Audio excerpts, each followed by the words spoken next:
नमस्कार, मी ॲडव्होकेट सागर.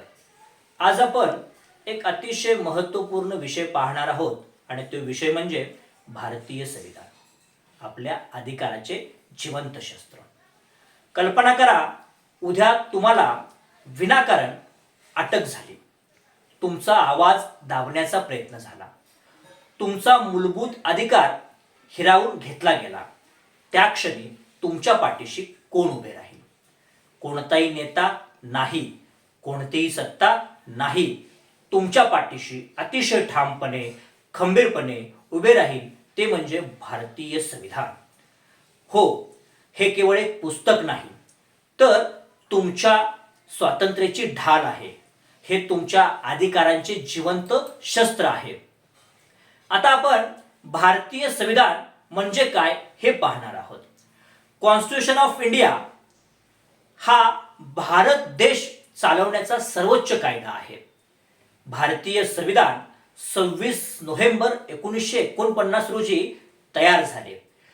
भारतीय संविधान 26 नोव्हेंबर 1950 रोजी अंमलात आले. जगातील सर्वात लिखित घटना जर कुठली असेल तर ती म्हणजे भारतीय संविधान. भारतीय संविधान हे सरकार काय करू शकते आणि सरकार काय करू शकत नाही हे ठरवते. म्हणूनच याला म्हणतात limited government under rule of law. भारतीय संविधान तयार करण्यासाठी स्थापन झाली कॉन्स्टिट्यूशन असेंब्ली ऑफ इंडिया आणि त्या ड्राफ्टिंग कमिटीचे अध्यक्ष होते विश्ववंदनीय महामानव डॉक्टर बाबासाहेब आंबेडकर. डॉक्टर बाबासाहेब आंबेडकरांनी भारतीय संविधानातील आर्टिकल 32 बाबत असं म्हटलेलं आहे की हे संविधानाचा आत्मा, हृदय आहे. पण लक्षात ठेवा, संविधान हा केवळ एक दस्तऐवज नाही, तो सत्तेवर नियंत्रण ठेवणारा करार आहे. भारतीय संविधानाच्या भाग 3 मध्ये आपल्याला संविधानाने मूलभूत अधिकार दिलेले आहेत आणि हीच नागरिकाची खरी ताकद आहे. भारतीय संविधानामध्ये आर्टिकल 14 आपल्याला समानतेचा अधिकार देतं. आर्टिकल 19 आपल्याला अभिव्यक्ती स्वातंत्र्याचा अधिकार देतं. आर्टिकल 21 आपल्याला जीवन व वैयक्तिक स्वातंत्र्याचा अधिकार देतं. आर्टिकल 25 आपल्याला धार्मिक स्वातंत्र्य देतं. आणि यातील जे महत्त्वपूर्ण आर्टिकल आहे ते म्हणजे आर्टिकल 32 आपल्याला घटनात्मक उपचारासंदर्भात अधिकार देतं. जर तुमचा अधिकार भंग झाला असेल, कुणी काढून घेतला असेल, तुमच्या अधिकारावरती कुणी गदा आणली असेल तर तुम्ही थेट सर्वोच्च न्यायालयामध्ये जाऊ शकता. आणि फक्त एवढेच नाही तर तुम्ही हायकोर्टमध्ये देखील जाऊ शकता. आर्टिकल 226 नुसार तुम्ही उच्च न्यायालयामध्ये, हायकोर्टमध्ये तुमच्या अधिकाराबाबत रीट दाखल करू शकता. म्हणजे संविधान केवळ हक्क देत नाही तर त्याचे संरक्षण करण्याची यंत्रणा देखील देतं. आणि म्हणून संविधान जिवंत कसे राहिले तर याच्यासाठी या देशामध्ये सुप्रीम कोर्टाचे काही ऐतिहासिक निर्णय आपल्याला पाहावे लागतील.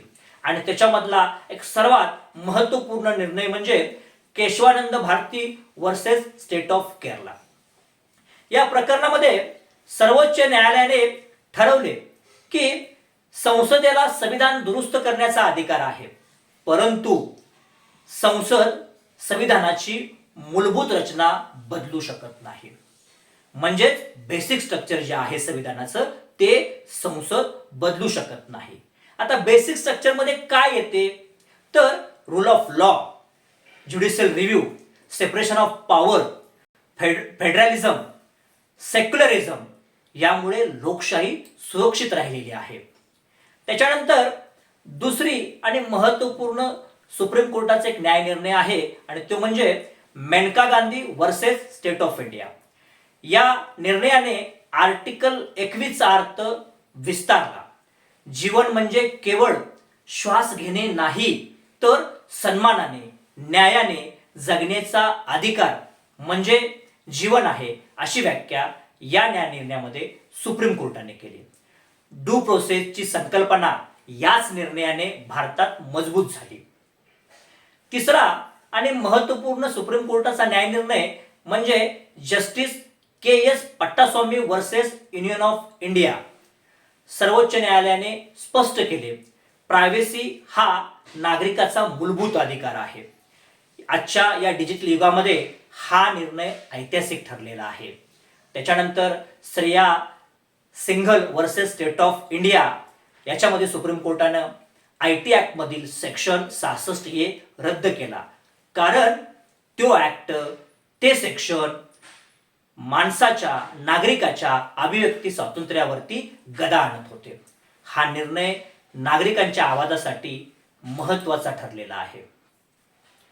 ADM जबलपूर वर्सेस शिवकांत शुक्ला या केसमध्ये इमर्जन्सीच्या काळात हेबस कॉर्पस नाकारण्यात आला. हा निर्णय इतिहासात वादग्रस्त ठरला, पण पुढील निर्णयामध्ये सर्वोच्च न्यायालयाने त्या भूमिकेवर पुनर्विचार केला. यातून एक गोष्ट स्पष्ट होते, संविधान जिवंत आहे, ते स्वतःला सुधारते. SR Bommai versus state of India या न्याय निर्णयामध्ये सेक्युलरिझम हे बेसिक स्ट्रक्चर असल्याचे स्पष्ट झाले. म्हणजे प्रस्तावनेतील शब्द केवळ सजावट नाहीत, तर ते न्यायालयीन मान्यताप्राप्त मूल्य आहेत. संविधानाच्या भाग 4 मध्ये राज्याच्या नीती निर्देशक तत्वे आपल्याला संविधानाने दिलेली आहेत. ही थेट न्यायालयात जरी अंमलात आणता येत नसले तरी शासनाच्या दिशादर्शक कार्यपद्धतीवरती आहेत. समाज कल्याण, सामाजिक न्याय, समान संधी ही राज्याची बांधिलकी आहे, हे आपल्याला सांगितलं जातं. पार्ट 4(1) मध्ये माणसाला, नागरिकाला मूलभूत कर्तव्ये संविधानाने दिलेली आहेत. आपण फक्त अधिकार मागत नाही, आपण जबाबदाऱ्या स्वीकारतो. संविधान नागरिकाला शक्ती देते, पण त्याच वेळी संयमही शिकवते. सुप्रीम कोर्ट ऑफ इंडिया हे केवळ न्यायालय नाही, हे संविधानाचे संरक्षक आहे. जेव्हा सत्ता मर्यादा ओलांडते तेव्हा न्यायालय सांगते, इथे थांबा. म्हणून भारतीय संविधानाची जी प्रस्तावना आहे हीच भारताचा आत्मा आहे. सार्वभौम, समाजवादी, धर्मनिरपेक्ष, लोकशाही, गणराज्य हे शब्द केवळ घोषवाक्य नाहीत, हे राष्ट्राच्या वचनाचा आधार आहेत. संविधानाने आपल्याला राज्यशाहीतून लोकशाहीकडे नेले, आणि लोकशाही म्हणजे नागरिक सर्वोच्च. संविधान हे फक्त वकिलांसाठी नाही, ते प्रत्येक नागरिकासाठी आहे. जोपर्यंत आपण आपल्या अधिकारांविषयी जागरूक नाही तोपर्यंत संविधान हे कागदावरतीच आहे. पण जेव्हा नागरिक जागरूक होतो तेव्हा तो प्रश्न विचारतो, तेव्हा तो न्यायालयात उभा राहतो, तेव्हा संविधान जिवंत होते. आणि लक्षात ठेवा, सरकार येतात, सरकार जातात, सत्ता बदलते, पण संविधान टिकते, कारण ते तुमच्या आणि माझ्या स्वातंत्र्याचे संरक्षण करते. म्हणून मी ॲडव्होकेट सागर कायद्याची भाषा सोप्या शब्दात समजून सांगण्यासाठी प्रयत्नशील आहे. जर तुम्हाला हा व्हिडिओ उपयुक्त वाटला असेल तर लाईक करा, शेअर करा आणि सबस्क्राईब करा, कारण जागरूक नागरिकच लोकशाही मजबूत करतात.